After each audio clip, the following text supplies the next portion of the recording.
menurut ayat Quran dan hadis Nabi itu nanti ada bermacam-macam. Ada orang beriman itu yang dimasukkan surga.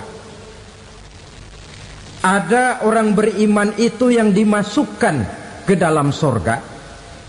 Ada orang beriman itu yang disebut penduduk surga. Kenapa lain-lain, Pak? Karena waktu di dunia amalannya juga lain-lain. Ada orang beriman yang masuk surga. Ini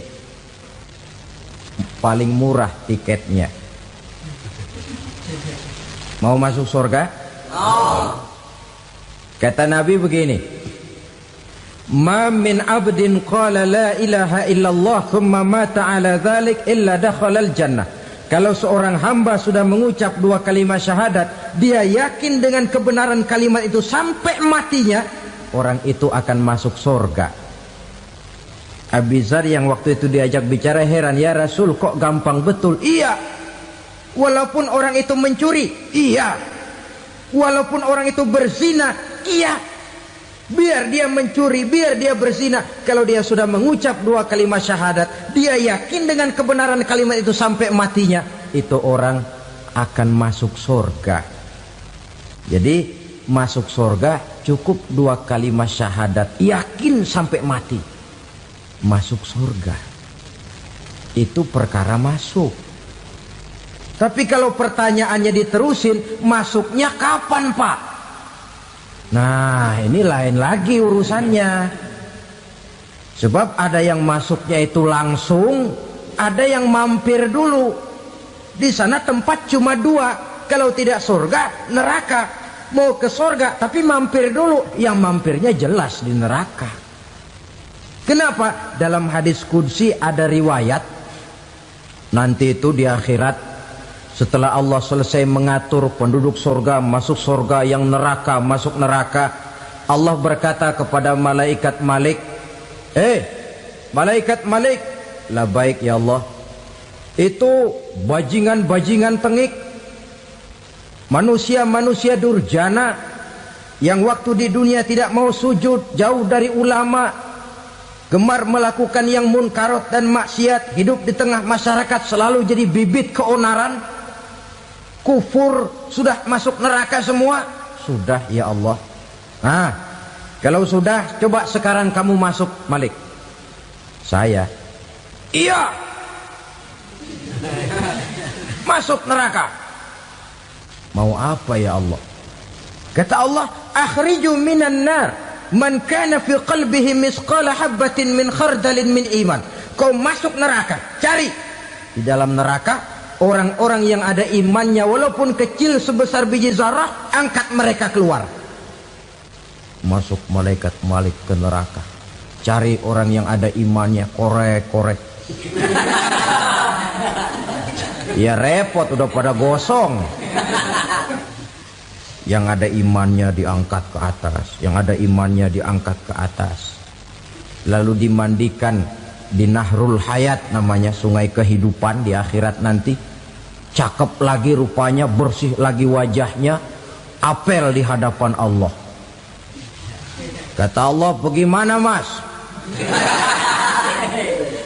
Kapok nggak sampean? Kapok ya Allah. Nah, kalau kapok, idhab fadkhulil jannah, pergi masuk surga sana. Berangkat mereka ke surga, ketemu sama teman-temannya yang udah sampai lebih dulu, yang nggak pakai mampir lagi. Terjadi dialog. Kata teman-temannya yang udah pada nyampe duluan, mas, iya, emang baru sampai?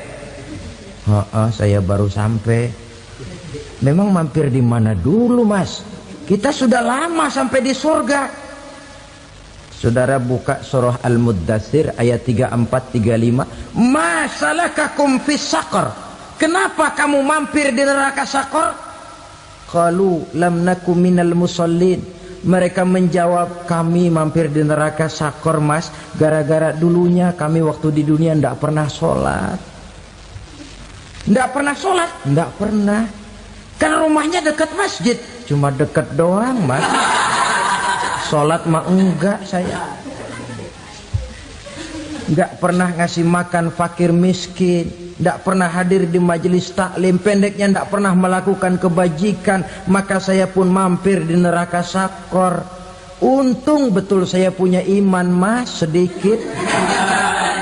Waktu hidup di dunia dulu saya pernah mengucap 2 kalimat syahadat, sekali-kalinya waktu mau kawin. Masya Allah. Untung saja kawin, kalau nggak kawin polos.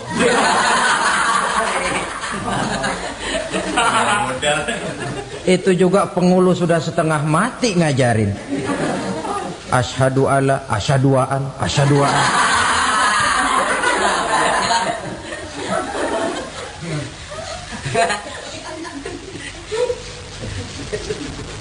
Ini namanya masuk surga, ada mampir dulu. Ada pula orang mukmin itu yang dimasukkan surga. Namanya dimasukkan kan terima beres. Saya masuk ke rumah, jalan sendiri, cari tempat sendiri. Saya dimasukkan ke dalam rumah, terima beres. Pokok ada di dalam, itu dimasukkan namanya. Nggak pakai mampir. Tapi tentu tiketnya lebih mahal ketimbang yang pertama tadi. Apa kata Allah? Innal ladzina amanu wa amilus salihat la ukaffiranna anhum sayyi'atihim wa la udkhilannahum jannah. Sesungguhnya orang-orang yang beriman kemudian beramal soleh, kami hapuskan segala dosa dan kesalahannya, kami masukkan mereka ke dalam surga. Lihat ayatnya, Allah yang memasukkan, kita yang dimasukkan. Tidak pakai transit, tidak usah mampir. Cuma tidak cukup syahadat, tidak cukup amanu, tapi diiringi dengan wa amilus salih. Iman, amal. Tidak cukup syahadat, lalu dibuktikan dia sholat, dia zakat, puasa, lalu dia melakukan berbagai macam kebajikan. Ini yang menyebabkan dia tidak pakai mampir di tempat yang bernama sakor. Lalu ada pula orang mukmin itu yang disebut penduduk sorga. Wah, ini sudah VIP ini. Ashabul jannah, penduduk sorga. Siapa mereka? Kata Allah, innal ladzina amanu summa istaqamu fala khaufun alaihim wala hum yahzanun ulaika ashabul jannah hum fiha khalidun. Sesungguhnya orang-orang yang beriman lalu istiqamah, tetap dalam melaksanakan perintah Allah, tidak goyang, tidak labil tapi stabil, istiqamah, mereka tidak takut dan tidak bersedih hati. Merekalah penduduk surga. Iman, istiqamah. Tidak punya duit, sembahyang. Banyak duit, sembahyang. Miskin, sembahyang. Kaya, tetap sembahyang. Istiqamah. Kadang orang kalau susah rajin ke masjid, banyak duitnya ngelihat masjid melengos. Waktu miskin hamba Allah, setelah kaya jadi hamba harta. Bergeser, tidak ada nilai istiqomahnya. Saudara-saudara, dengan begitu penduduk neraka itu dua. Ada penduduk permanen, ada penduduk yang semi permanen. Yang semi permanen orang-orang beriman yang mempunyai dosa besar. Mereka masuk ke neraka untuk menerima azab sesuai dengan dosanya. Bila selesai masa azab itu, mereka akan diangkat untuk ditempatkan kembali ke dalam surganya Allah Subhanahu wa ta'ala. Nah, dikala itulah saudara-saudara, ada yang disebut syafaat dari Rasulullah Sallallahu Alaihi Wasallam. Tapi tentu jangan lupa, syafaat ini ibarat kain menambal dia. Kita punya kain bolong-bolong sedikit, syafaat yang menambal. Sholat kita ada kurang dikit, sedekah kita ada campur riak dikit, amalan kita ada tidak karena Allah dikit, kita berharap syafaat. Jadi biarlah kain masih bolong-bolong, yang penting punya kain. Tapi kalau kainnya tidak ada, yang ditambal apanya? sholat tidak, puasa tidak, zakat tidak, berharap syafaat saja. Ya, terlalu berlebihan itu. Saudara hadirin yang saya hormati, apabila selesai proses penghisaban, proses penghitungan, maka dikala itulah manusia terbagi dalam dua kelompok besar. Fariqun fil jannah wa fariqun fis sa'ir. Sekelompok orang-orang beruntung yang masuk ke dalam surga, dan sekelompok lagi masuk ke dalam neraka. Ibu-ibu, saudara-saudara kaum muslimin rahimakumullah, pada pertemuan yang lalu sudah saya jelaskan bahwa hidup selalu berakhir dengan kematian. Apabila datang kematian menimpa seseorang, datanglah kiamat baginya. Itu yang disebut dengan kiamat kecil. Hakikatnya mati adalah perpindahan dari kehidupan di dunia ini menuju kehidupan di alam barzakh. Menunggu kita di alam barzakh sampai datangnya saat kiamat. Entah 10 tahun, entah 100 tahun, entah 1000 tahun, hanya Allah saja yang maha tahu. Adapun orang-orang beriman yang melakukan amal kebajikan dalam kehidupan di dunia ini, masa penantian yang lama di alam barzakh buat mereka sebentar saja.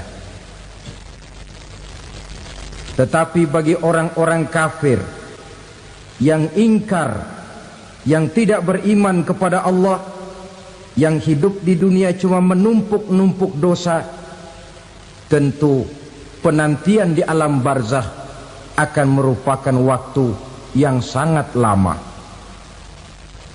Bukankah dalam kehidupan kita waktu itu memang relatif? Contoh misalnya, bagi pemuda-pemudi yang sedang duduk asyik memadu cinta,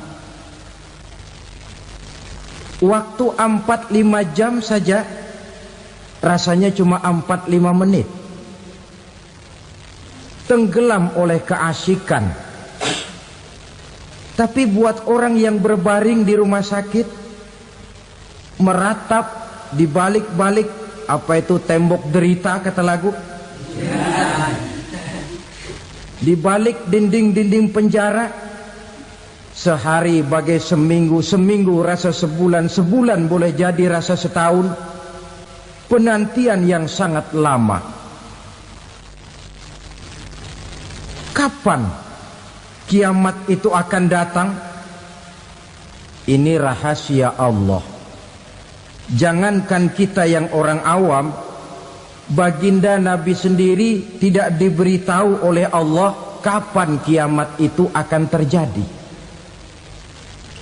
Tetapi sungguh pun demikian, banyak hadis-hadis yang menjelaskan ciri atau tanda-tanda datangnya kiamat. Nah, kalau sudah bicara soal tanda, tanda kiamat itu ada dua.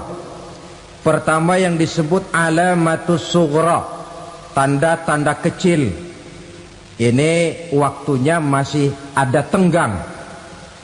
Ada yang dinamakan alamatul kubra, tanda-tanda besar. Artinya kiamat sudah diambang pintu. Apa tanda-tanda kecil dari datangnya hari kiamat itu? Misalnya kata Nabi, apabila ilmu sudah diangkat oleh Allah, artinya apabila ulama sudah banyak wafat, minat orang belajar agama berkurang, lalu kebodohan nampak merajalela di mana-mana, zina dikerjakan secara terbuka, minuman-minuman keras jadi kebanggaan, itu termasuk di antara tanda-tanda kecil terjadinya hari kiamat. Apalagi misalnya iza waladatil ammatu rabbataha, apabila budak sudah melahirkan tuan. Apa maksudnya? Ada yang mentafsirkan apabila anak sudah bisa membudaki orang tuanya. Orang tua yang melahirkan dia, yang membesarkan dia, demi setelah si anak besar jadi orang berpangkat, bertitel, berharta, berkedudukan, jadilah orang tua itu budaknya. Sehingga sering dibilang kalau orang tua kaya, anak jadi raja. Tapi kalau anak yang kaya, orang tua sering jadi budak. Apalagi munculnya fitnah yang bergelombang, timbul perang antara dua bangsa yang besar, waktu berjalan terasa sangat pendek sekali.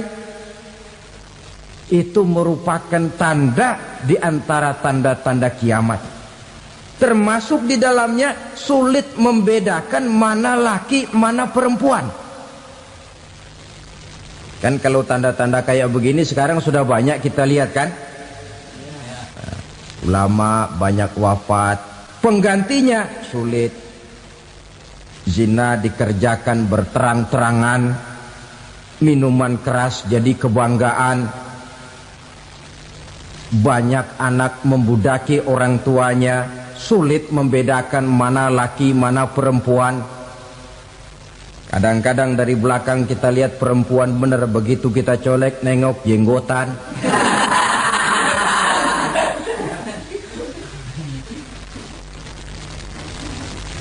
Ini termasuk tanda-tanda kecil. Masih ada tenggang sampai akan terjadinya kiamat itu. Nah, yang dimaksud dengan tanda-tanda besar, ini tanda besar artinya kiamat sudah diambang pintu. Pertama, matahari terbit dari sebelah barat. Apabila matahari sudah terbit dari arah sebelah barat, tertutuplah sudah pintu taubat. Bersabda Nabi kita, la taqumus sa'atu hatta tatlu'a syamsu min maghribiha. Tidak akan datang hari kiamat sampai matahari terbit dari arah sebelah barat. Fa iza tala'at, manakala matahari telah terbit dari arah sebelah barat, wara'ahan nasu, manusia banyak menyaksikan itu, amanu ajma'un, mereka pun lalu beriman. Yang tadinya kafir, yang tadinya ingkar, yang tadinya membangkang, setelah melihat matahari terbit dari sebelah barat, buru-buru beriman, berlomba-lomba mengucap dua kalimat syahadat. Tapi apa yang terjadi? Kata Nabi, wadzalika hina la yanfa'u nafsan imanuha lam takun amanat min qabl. Hari itu adalah hari yang iman sudah tidak berguna lagi bagi seseorang apabila sebelumnya memang dia tidak pernah beriman. Au kasabat fi imaniha khaira, atau beriman tetapi tidak pernah melakukan kebajikan di dalam keimanannya itu. Hari yang sudah kasib, hari yang sudah terlambat, beriman tidak akan ada gunanya lagi. Ini pelajaran buat kita. Sebelum sang surya terbit dari sebelah barat, sebelum nafas sampai di tenggorokan, artinya pintu taubat masih terbuka. Kalau dua hal itu sudah terwujud, nafas sudah sampai di kerongkongan atau matahari sudah terbit dari arah sebelah barat, tertutuplah sudah pintu taubat. Tak ada lagi gunanya pangkat, jabatan, harta, bahkan beriman pun dalam suasana macam itu. Too late, kata orang Kulon. Sudah terlambat. Matahari terbit dari arah sebelah barat. Itu tanda besar, artinya kiamat sudah diambang pintu. Lalu apalagi tanda besar? Munculnya Dajjal. Dajjal artinya pendusta-pendusta yang menyesatkan manusia. Ada dua macam Dajjal, saudara. Ada Dajjal kecil. Ini Dajjal kelas teri. Kalau ini sejak zaman Rasulullah sudah ada itu. Tiap zaman ada. Di zaman Rasulullah misalnya ada yang bernama Aswad al-Unsi dari Yaman. Ada yang namanya Musailamah Al-Kazzab dari Yamamah. Ada yang namanya Ibnu Sayyad dari Madinah. Ini dajjal-dajjal di zaman Rasul. Musailamatul Kazzab memproklamirkan diri jadi nabi dia. Di zaman Rasul masih hidup. Ini dajjal zaman Nabi. Di zaman sahabat muncul dajjal-dajjal. Di zaman kita sekarang ini dajjal-dajjal pun gentayangan. Dajjal-dajjal kelas teri. Kerjanya mendustakan manusia, menyesatkan manusia, memalingkan manusia dari jalan yang benar dan diridhoi oleh Allah Subhanahu wa taala.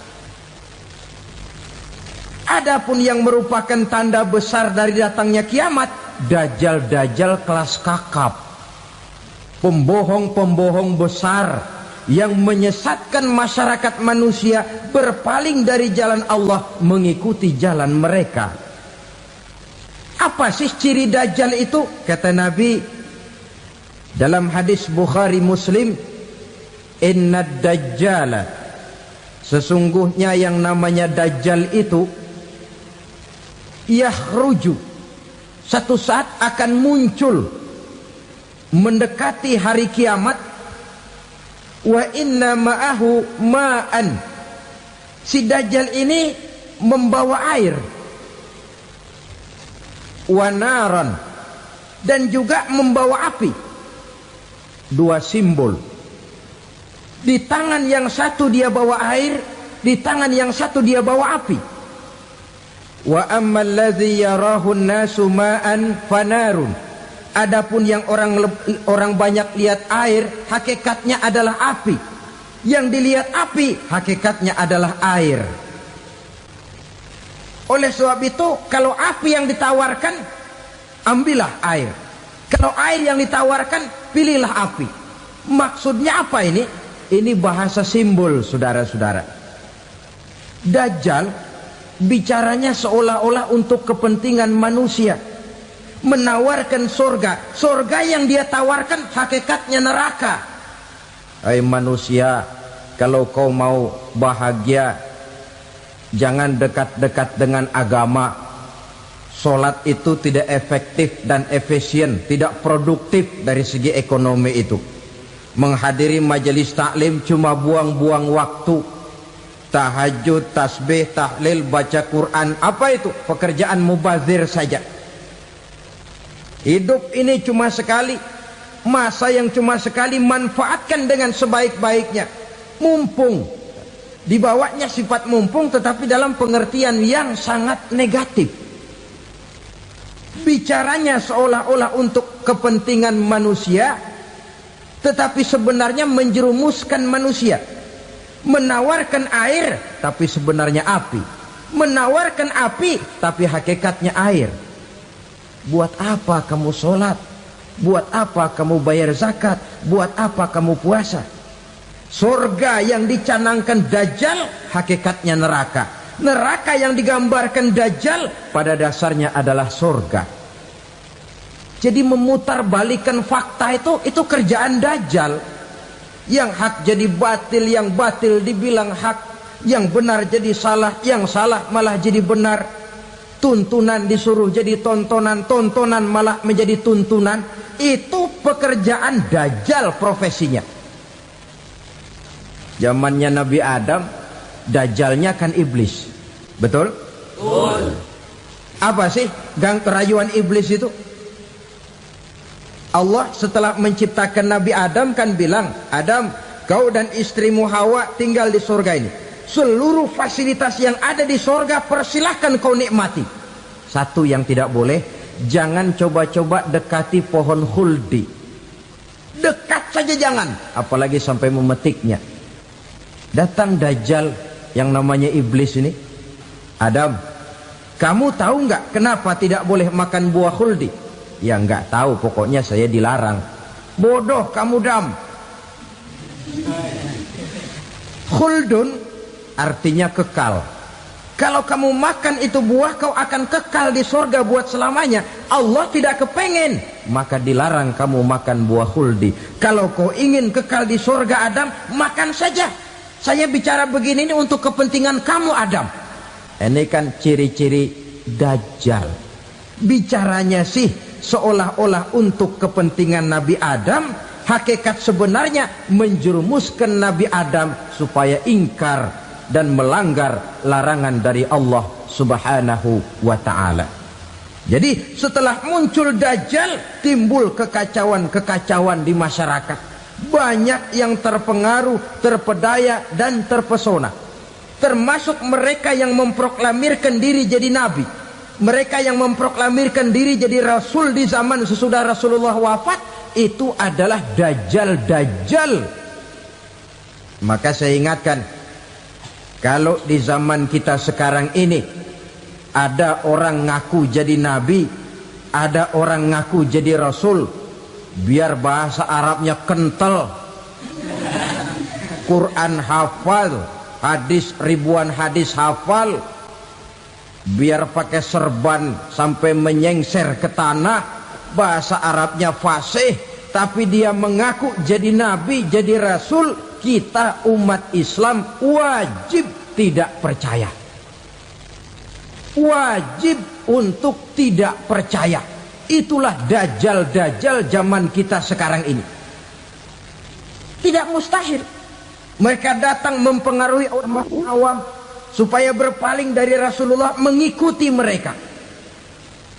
Nah, di akhir zaman nanti, mendekati hari kiamat, Dajjal ini muncul. Dajjal kelas kakap, menyesatkan masyarakat manusia untuk berpaling dari Islam, mengikuti seruan mereka. Apalagi di antara datangnya kiamat itu, tanda yang besar itu, turunnya Nabiullah Isa Al-Masih, putra Maryam. Menurut berbagai hadis yang sahih, Nabi Isa Al-Masih nanti akan turun lagi. Tidak membawa risalah yang baru, tapi meluruskan risalah Islam ini yang telah banyak ditinggalkan oleh masyarakat.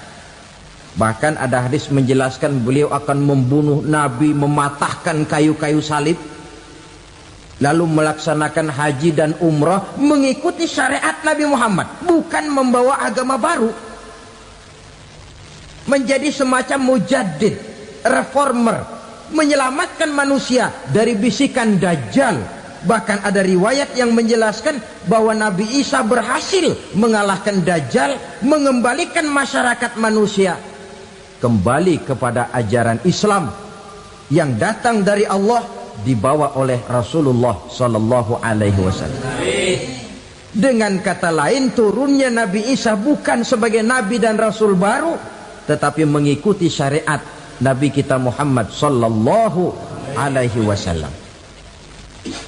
Saudara hadirin, ibu-ibu hadirat yang saya hormati, kemudian apalagi di antara tanda-tanda besar akan datangnya kiamat itu? Keluarnya asap atau awan. Kata Nabi, inna min asrati sa'ah dukhanan yamla'u ma bainal masyriqi wal maghrib. Di antara tanda-tanda kiamat, munculnya awan antara langit dan bumi. Ini pun diperkuat dalam surah Ad-Dukhan ayat 10. Fartaqib yauma ta'tis sama bidukhanim mubin fayughshan nas hadza azabun alim. Bagi orang-orang yang beriman, mereka biasa-biasa saja. Tapi bagi orang kufur, datangnya asap dan awan ini merupakan azab yang kelewat pedih.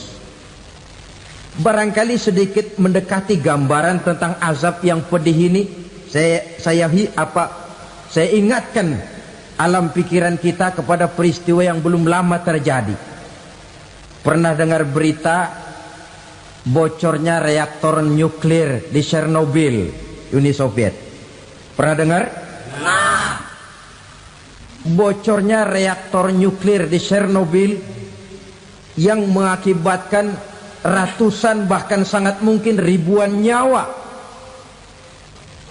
Cuma satu reaktor. Bagaimana kalau seluruh cadangan nuklir yang dimiliki oleh para negara adikuasa ini diledakkan? Bahkan yang konon menurut catatan cadangan nuklir yang dimiliki bersama oleh Amerika dan Rusia sekarang ini sudah sanggup memusnahkan 6 miliar manusia, 1,5 kali lebih banyak dari jumlah manusia yang nongkrong di permukaan bumi ini. Saudara-saudara hadirin yang saya hormati, lalu saat mendekati hari kiamat, apalagi tandanya? Setelah Nabi Isa wafat, pada saat turunnya yang kedua kali, lalu Allah meniupkan angin sejuk. Semua orang-orang beriman, orang-orang baik wafat, sehingga penghuni bumi ini cuma tinggal lagi terdiri dari orang-orang kafir. Tidak ada lagi di bumi ini yang bisa mengucapkan Allah. Sehingga dalam hadis qudsi itu ada keterangan, innallaha azza wa jalla yaqulu li Israfil. Allah pernah pesan kepada malaikat Israfil, kata Allah, Israfil, idza sami'ta qailan yaqul Allah Allah fa akhirin nafakh 40 sanatan ikraman liqailiha. Hai Israfil, apabila kau dengar di permukaan bumi masih banyak orang yang mengucapkan Allah Allah, maka tunda sangkakala kiamat itu 40 tahun. Untuk apa? Ikraman liqailiha, menghormati orang yang mengucapkan Allah Allah itu. Wah, jadi karena sekarang masih banyak yang mengucapkan Allah, besar hatilah kita, masih jauh kiamat itu. Tapi jangan lupa, kiamat pribadi, kiamat kecil itu yang gak kita sangka-sangka. Ajal datang mencabut nyawa, itu kiamat pribadi, dan itu yang pasti kita hadapi, dan itu yang membuat kita tidak boleh bersikap main-main di dalam kehidupan sekarang ini. Saudara hadirin yang saya hormati, tidak ada lagi orang-orang muslim. Seluruh penduduk dunia ini kafir. Lalu terciptalah struktur sosial yang berlandaskan prinsip hidup semau gue. Bakal terjadilah prinsip di mana yang kaya menyantap yang miskin, yang kuat menindas yang lemah. Hidup sudah bagaikan di rimba belantara, berlaku hukum rimba, siapa yang kuat dia yang menang, siapa yang lemah menjadi mangsa. Timbul kekacauan, maksiat merajalela, munkarat menjadi-jadi, sehingga isi bumi ini penuh dengan segala macam perbuatan dosa. Tidak ada perlunya lagi alam diperpanjang temponya. Datang saat yang sudah dijanjikan oleh Allah Azza wa Jalla, maka terjadilah yang disebut kiamat kubra, kiamat besar, kiamat ancur-ancuran. Bagaimana kejadian ini dimulai? Dalam surah Az-Zumar ayat 68, Allah subhanahu wa ta'ala berfirman, wa nufikha fis suri fasa'iqa man fis samawati wa man fil ardi illa man sya'allahu. Maka manakala ditiuplah sangkakala, terkejutlah seluruh yang ada di langit dan seluruh yang ada di bumi. Bila saat kiamat datang, Allah perintah malaikat Israfil, Israfil, tiup sangkakalamu. Ditiuplah sangkakala oleh malaikat Israfil. Yang akibat daripada tiupan itu, seluruh yang ada di langit, seluruh yang ada di permukaan bumi terkejut. Yang ada di langit siapa? Malaikat kan. Bayangin aja kalau malaikat kaget, apalagi kita. Terkejut seluruh makhluk yang ada di bumi, yang ada di langit mendengar suara sangkakala itu. Bunyinya tidak sanggup kita bayangkan dahsyatnya. Ledakan nuklir, ledakan neutron, belum apa-apa ketimbang bunyi sangkakala malaikat Israfil ini. Nah, lalu mendengar bunyi sangkakala ini, gemparlah makhluk, kacaulah alam. Bumi gempa, planet-planet bertabrakan, gunung meletus, air laut tumpah ke darat, angin topan bertiup, halilintar menyambar. Lalu semua yang bernama hidup mati total. Mati bareng tanpa persiapan. La haula wala quwata illa billah. Saya kadang-kadang dalam tafakur bermohon, ya Allah, mudah-mudahan saya enggak nemuin kiamat beneran. Ngeri. Tidak bisa kita bayangkan macam apa suasana seperti itu. Allah saja banyak memberikan gambaran, misalnya Al-Qari'ah, wa mal qari'ah, wa ma adraka mal qari'ah. Kejadian yang menggemparkan. Tahukah kamu apa kejadian yang menggemparkan itu? Yauma yakunun nasu kal farasil mabsus wa takunul jibalu kal ihnil manfus. Pada saat itu manusia berterbangan bagai kupu-kupu, gunung berterbangan seperti kapas ditiup angin. Gunung saja macam kapas, konon lagi manusia. Kematian total, mulai semut sampai gajah mati, jin mati, iblis mati, malaikat mati. Malaikat saja mati. Saudara hadirin yang saya hormati, kematian total yang tanpa persiapan. Orang bilang, Pak, kalau mati bareng begitu yang repot malaikat maut dong ya. Cabut sana, cabut sini. Itu kalau menurut logika kita, mestinya begitu menurut logika. Tapi logika juga yang nggak perlu serepot itu. Sebab untuk mematikan listrik di wilayah DKI, di wilayah Jakarta, nggak perlu tiap rumah didatengin, matiin, ya lama. Cukup dari kantor pusatnya saja PLN tekan satu tombol, gelaplah seluruh Jakarta. Saudara hadirin yang saya hormati, kematian total. Lalu setelah kematian total, planet-planet juga mati, dalam arti tidak bergerak dan beredar. Angin mati, dalam arti tidak bertiup. Air mati, dalam arti tidak ada riak gelombang. Pokoknya semua mati. Kullu nafsin za'iqatul maut. Semua yang bernafas mati.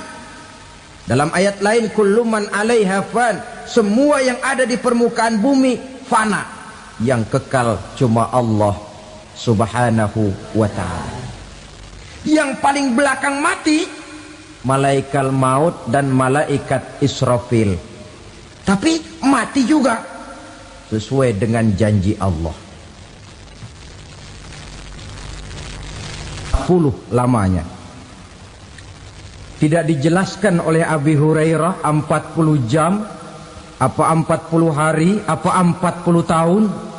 Hadis-hadis cuma menyebutkan 40 saja. Sunyi alam, yang tinggal cuma Allah saja lagi. Ketika itu Allah berseru-seru, katanya, limanil mulkul yauma. Siapa para penguasa hari ini? Mana itu raja-raja dan penguasa yang dulu mengaku jadi Tuhan? Fir'aun. Mana Fir'aun sekarang? Yang dulu jadi raja, merasa berhasil, sombong, lalu tidak mau turun-turun dari kekuasaannya, sampai kepada puncak kekurang ajarannya mengangkat diri jadi Tuhan. Mana itu Fir'aun? Namrus. Mana sekarang Namrus? La ilaha illa ana. Ternyata tidak ada Tuhan lain selain daripada aku, kata Allah. Proses kemudian, saudara-saudara, turunlah hujan dari langit. 40 lamanya hujan itu. Tidak jelas juga 40 jam apa 40 hari. Setelah air turun membasahi, datanglah tiupan sangkakala yang kedua. Semua yang bernama mati bangkit dari kuburnya masing-masing. Ini yang disebut Yaumul Ba'thi, hari kebangkitan. Allahu Akbar. Pada saat kita bangkit dari kubur kita masing-masing, kumpul di padang mahsyar namanya. Bayangin aja, saya sendiri nggak sanggup bayangin. Manusia sejak zaman Adam sampai zaman kiamat kumpul bareng di tempat sama. Berapa banyaknya itu?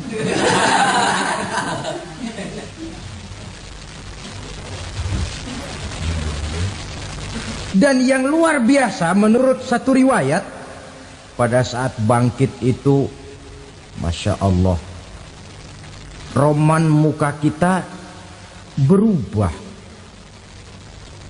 disesuaikan dengan amalan kita waktu di dunia ini. Barang siapa yang waktu di dunia amalannya itu amalan tikus, di akhirat nanti dia bangkit dari kubur, mukanya seperti muka tikus. Gagah betul badannya, tapi mukanya seperti tikus. Kenapa? Amalannya waktu di dunia seperti amalan tikus. Apa amalan tikus itu? Suka ngegeragoti barang yang sudah disimpan rapi-rapi. Orang sudah simpan uang rapi-rapi, simpan perhiasan rapi-rapi, digeragoti oleh tikus. Maling-maling, pencoleng-pencoleng, koruptor-koruptor. Itu nanti di akhirat nanti kita lihat mukanya seperti muka tikus. Oh ini waktu di dunia suka nyolong, mukanya seperti muka tikus. Barang siapa yang waktu di dunia ini amalannya itu amalan macan, dia akan bangkit nanti mukanya seperti muka macan. Apa amalan macan? Macan itu amalannya menang-menangan. Orang yang mau menang saja nggak mau mengalah. Coba lihat di hutan, kenal hutan nggak? Di hutan, raja hutan di mana-mana pasti macan. Betul kan? Betul. Padahal hutan belum pernah bikin pemilihan umum. Tapi macan tidak peduli ada pemilihan umum apa tidak, pokok saya raja. Sebab apa? Macan jadi raja itu bukan karena benar, tapi karena kuat jadi raja. Setelah dia jadi raja, rakyat hutan yang mesti dilindungi malah dimakan oleh raja macan. Kambing rakyat hutan dimakan oleh macan. Ayam rakyat hutan dimakan oleh macan. Itu nanti kita lihat di akhirat itu mukanya seperti muka macan, gagah betul. Lalu barang siapa yang di dunia ini amalannya itu seperti amalan anjing, nanti dia punya muka seperti muka anjing. Apa amalan anjing? Pertama, anjing itu kalau disuruh jaga rumah, dia tidak bisa membedakan mana maling, mana tamu. Biar yang datang maling, kalau bawa tulang, anjing kalem. Yang kedua, anjing itu akan setia kepada siapa saja yang memberinya roti. Siapa yang memberinya roti, itulah majikannya. Apa kata majikannya, pasti dia laksanakan. Soal benar atau salah, dia tidak peduli. Setelah anjing dapat roti, dia tidak punya pilihan lain kecuali bilang, abdi mah kumaha juragan wae ayeuna mah.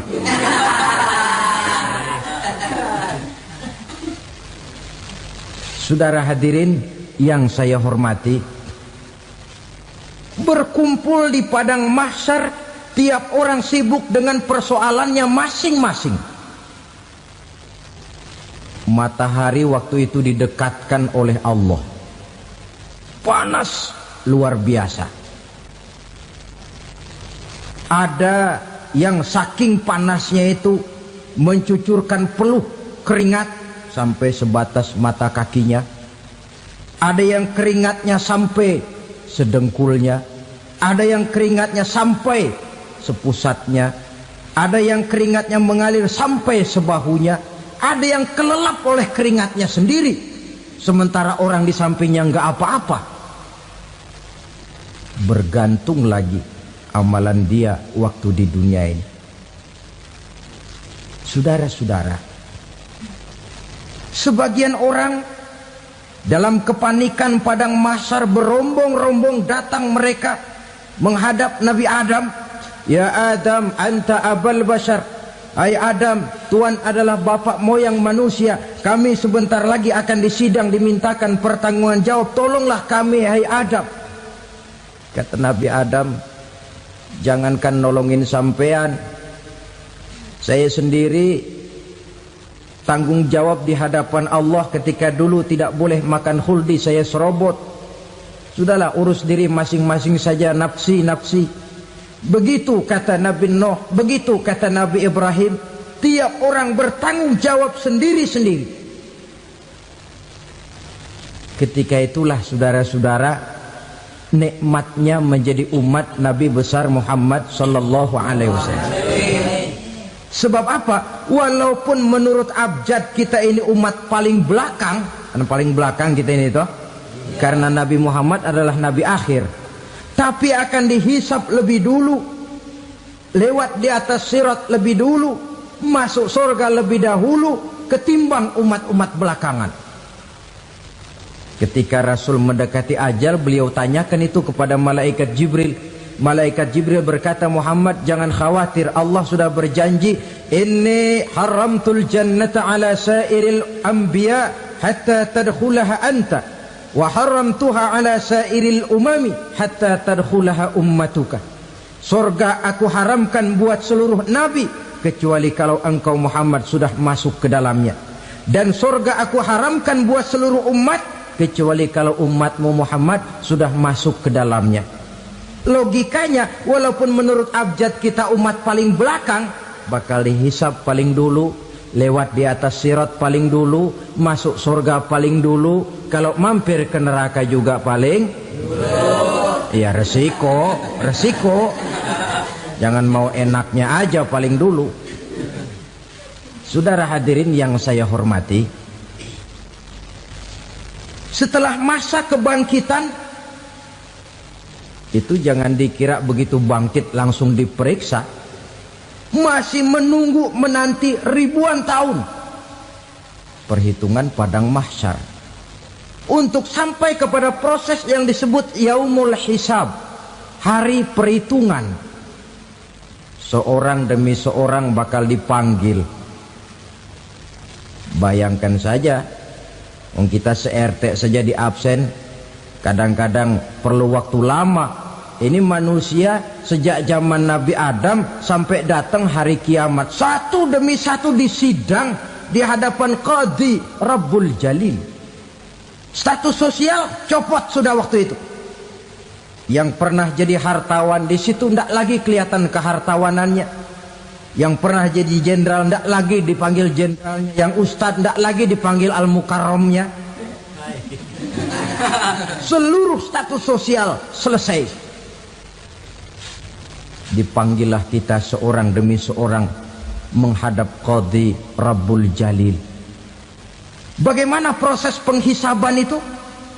Pertama, proses tanya jawab. Di antaranya ada hadis menyatakan, lan tazula qadama 'abdin yaumal qiyamah hatta yus'ala an arba'i khisalin. Besok di hari kiamat tidak akan bergeser telapak kaki seorang hamba sampai dia ditanya lebih dulu tentang 4 persoalan. Tentang ilmunya, kemana ilmu itu diamalkan. Tentang umurnya, di mana umur itu dihabiskan. Tentang masa mudanya, kemana masa muda itu dipakai. tentang hartanya, dari mana harta itu didapat dan kemana harta itu dibelanjakan. Ini termasuk proses tanya jawab. Jadi kalau istilah pengadilan dunia, nama Fulan bin Fulan. Kamu waktu di dunia diberikan umur panjang untuk apa? Pernah mengalami masa muda, kemana kau habiskan masa remajamu? Kau diamanahkan ilmu, dengan apa ilmumu kau amalkan? Kau diberikan harta, dari mana harta kau dapat, kemana kau belanjakan? Tak seorang pun yang bisa mungkir. Sebab apa? Dikala itu yang menjadi saksi bukan orang. Yang menjadi saksi adalah seluruh anggota badan kita. Tangan bicara, kaki jadi saksi terhadap seluruh amalan yang pernah kita kerjakan pada saat kehidupan di alam dunia ini. Selesai proses tanya jawab, lalu diperlihatkan buku catatan kita waktu hidup di dunia ini. Jangan lupa Allah itu menyiapkan 2 superkomputer kepada kita. Sebelah ditempelin sebelah kanan, yang sebelah tempelin di sebelah kiri. Komputer itu namanya Raqib dan Atid. 2 malaikat yang apabila baik kita lakukan, refleks saja akan menulis kebajikan kita. Jahat kita kerjakan, akan tertulis. Catatan itu nanti diperlihatkan kepada kita. Waduh, alangkah malunya pada saat diperlihatkan catatan kita, buku rapot kita merah melulu. Barangkali diperiksa sambil diomelin, brengsek lo. Buku merah melulu begini, bagaimana waktu hidup di dunia? Tidak cukup diperlihatkan buku catatan kehidupan, rekaman kehidupan. Rekaman kehidupan kita secara utuh sejak terlahir sampai ajal datang merenggut nyawa. Barangkali mirip dengan video sekarang ini, di mana terekam dengan baik seluruh kegiatan kita, sejak yang sekecil-kecilnya sampai kepada yang sebesar-besarnya. Untuk kemudian kita pun menerima balasan. In khairan fa khairun wa in syarran fa syarrun. Kalau baik ya baik balasannya, kalau jahat ya jahat juga balasannya. Catatan-catatan kita diberikan.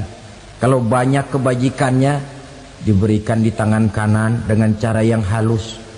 Kalau banyak kejahatannya diberikan dari sebelah kiri atau dilempar dari belakang. Itulah sebabnya sejak di dunia ini kita sudah mohon kepada Allah. Ketika berwudu membasuh tangan kanan, apa kita bilang? Allahumma a'tini kitabi biyamini wa hasibni hisaban yasira. Ya Allah, berikan saya kitab di tangan kanan, dan kalau saya memang perlu dihisap, hisaplah saya yang seringan-ringannya. Tangan kiri berlindung kita kepada Allah. Jangan sampai diberikan kitab di tangan kiri atau dari arah sebelah belakang. Wa a'udzubika an tu'tiya kitabi bishimali aw min wara'i zuhri, dari arah sebelah belakang. Na'udzubillah min dzalik. Setelah selesai lewat proses penghisaban, lewat mizan, timbangan, maka yang sudah selesai dihisab itu bergeraklah menuju sirat, jembatan yang terbentang menuju surga melalui neraka. Saudara-saudara, panjangnya perjalanan sirat itu memakan waktu ratusan tahun. Tetapi orang yang lewat di atas sirat pun macam-macam, bergantung amalannya ketika di dunia ini. Ada yang lewat di atas sirat itu kal barqil khatib, seperti kilat yang menyambar, lep, sudah sampai dia di surga. Cepat bukan main. Ada yang lewat di atas sirat itu seperti orang lari-lari. Ada yang lewat di atas sirat itu seperti orang jalan biasa. Ada yang sambil merangkak, ada yang sambil ngesor, ada yang sambil gelayutan, ada yang selamat sampai ke ujung ke surga, ada yang tergelincir jatuh masuk ke dalam neraka, bergantung amalannya dalam kehidupan di dunia sekarang ini. Tiap kita akan melewati yang namanya sirat ini. Saudara-saudara kaum muslimin yang saya hormati, dengan demikian mereka yang selamat melalui sirat sampai ke terminal akhir surga, mereka yang ketika dihisab ternyata banyak kejahatannya daripada kebaikannya, mereka singgah di dalam neraka.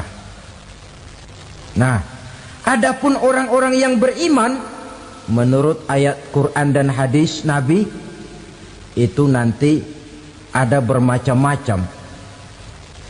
Ada orang beriman itu yang dimasukkan surga. Ada orang beriman itu yang dimasukkan ke dalam surga. Ada orang beriman itu yang disebut penduduk surga. Kenapa lain-lain, Pak? Karena waktu di dunia amalannya juga lain-lain. Ada orang beriman yang masuk surga. Ini paling murah tiketnya. Mau masuk surga? Kata Nabi begini, ma min abdin qala la ilaha illallah thumma mata ala dhalik illa dakhalal jannah. Kalau seorang hamba sudah mengucap dua kalimat syahadat, dia yakin dengan kebenaran kalimat itu sampai matinya, orang itu akan masuk surga. Abi Dzar yang waktu itu diajak bicara heran, ya Rasul kok gampang betul? Iya. Walaupun orang itu mencuri, iya. Walaupun orang itu berzina, iya. Biar dia mencuri, biar dia berzina, kalau dia sudah mengucap dua kalimat syahadat, dia yakin dengan kebenaran kalimat itu sampai matinya, itu orang akan masuk surga. Jadi masuk surga cukup dua kalimat syahadat, yakin sampai mati, masuk surga.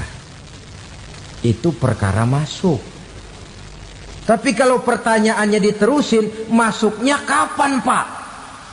Nah, ini lain lagi urusannya. Sebab ada yang masuknya itu langsung, ada yang mampir dulu. Di sana tempat cuma dua, kalau tidak surga, neraka. Mau ke surga tapi mampir dulu, yang mampirnya jelas di neraka. Kenapa? Dalam hadis qudsi ada riwayat, nanti itu di akhirat, setelah Allah selesai mengatur penduduk surga masuk surga, yang neraka masuk neraka, Allah berkata kepada malaikat Malik, malaikat Malik, labaik ya Allah. Itu bajingan-bajingan tengik, manusia-manusia durjana yang waktu di dunia tidak mau sujud, jauh dari ulama, gemar melakukan yang munkarat dan maksiat, hidup di tengah masyarakat selalu jadi bibit keonaran, kufur, sudah masuk neraka semua. Sudah ya Allah. Nah, kalau sudah, coba sekarang kamu masuk, Malik. Saya, iya, masuk neraka. Mau apa ya Allah? Kata Allah, akhriju minan nar man kana fi qalbihi misqala habbatin min khardalin min iman. Kau masuk neraka, cari di dalam neraka orang-orang yang ada imannya walaupun kecil sebesar biji zarah, angkat mereka keluar. Masuk malaikat Malik ke neraka, cari orang yang ada imannya, korek-korek. Ya repot, udah pada gosong.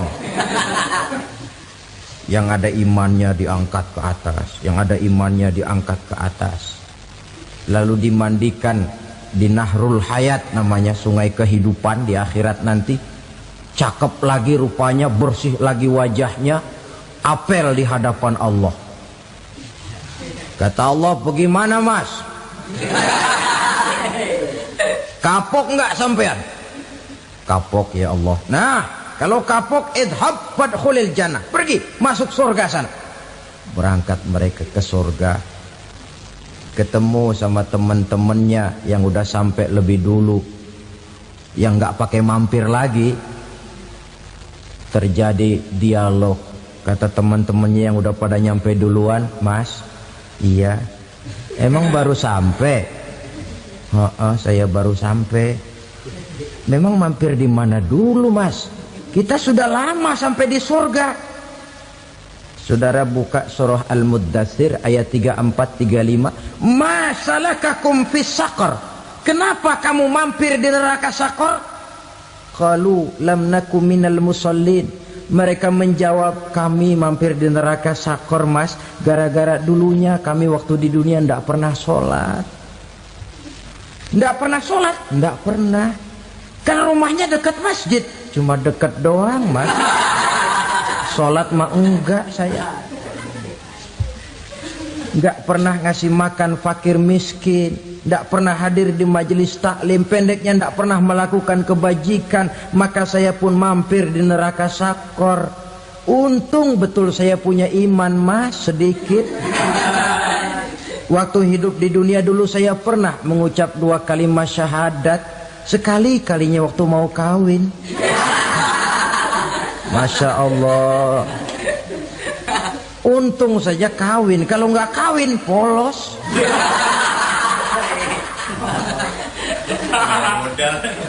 Itu juga pengulu sudah setengah mati ngajarin. Asyhadu alla, asyaduaan, asyaduaan.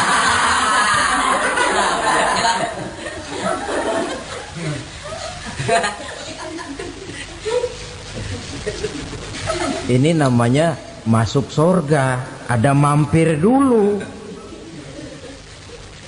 Ada pula orang mukmin itu yang dimasukkan surga. Namanya dimasukkan kan terima beres. Saya masuk ke rumah, jalan sendiri, cari tempat sendiri. Saya dimasukkan ke dalam rumah, terima beres, pokok ada di dalam, itu dimasukkan namanya. Nggak pakai mampir. Tapi tentu tiketnya lebih mahal ketimbang yang pertama tadi. Apa kata Allah? Innal ladzina amanu wa 'amilus shalihat la ukaffiranna 'anhum sayyi'atihim wa la udkhilannahum jannah. Sesungguhnya orang-orang yang beriman kemudian beramal soleh, kami hapuskan segala dosa dan kesalahannya, kami masukkan mereka ke dalam surga. Lihat ayatnya. Allah yang memasukkan, kita yang dimasukkan. Tidak pakai transit, tidak usah mampir. Cuma tidak cukup syahadat, tidak cukup amanu, tapi diiringi dengan wa'amilus salih. Iman, amal. Tidak cukup syahadat, lalu dibuktikan dia sholat, dia zakat, puasa, lalu dia melakukan berbagai macam kebajikan. Ini yang menyebabkan dia tidak pakai mampir di tempat yang bernama Sakor. Lalu ada pula orang mukmin itu yang disebut penduduk sorga. Wah, ini sudah VIP ini.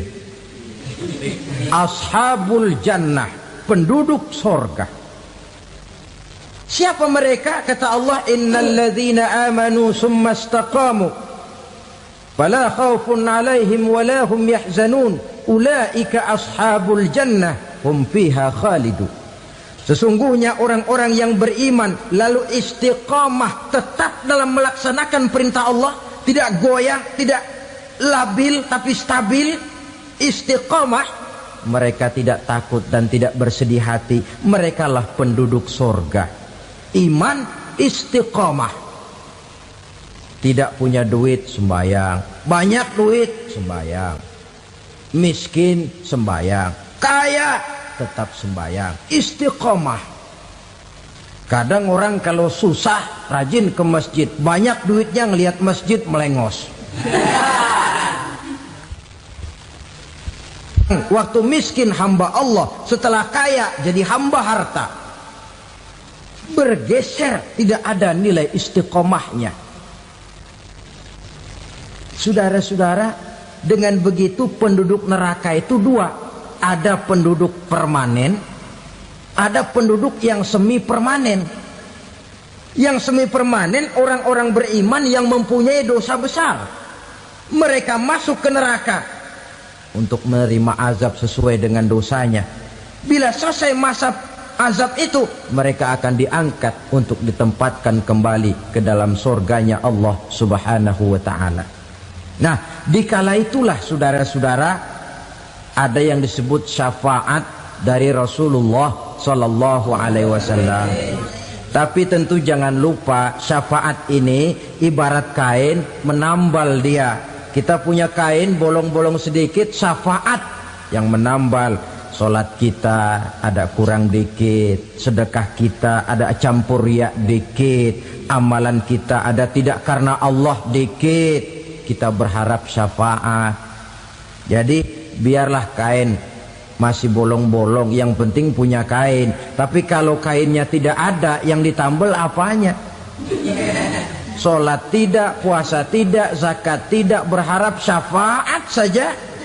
Ya, terlalu berlebihan itu. Saudara hadirin yang saya hormati, apabila selesai proses penghisaban, proses penghitungan, maka dikala itulah manusia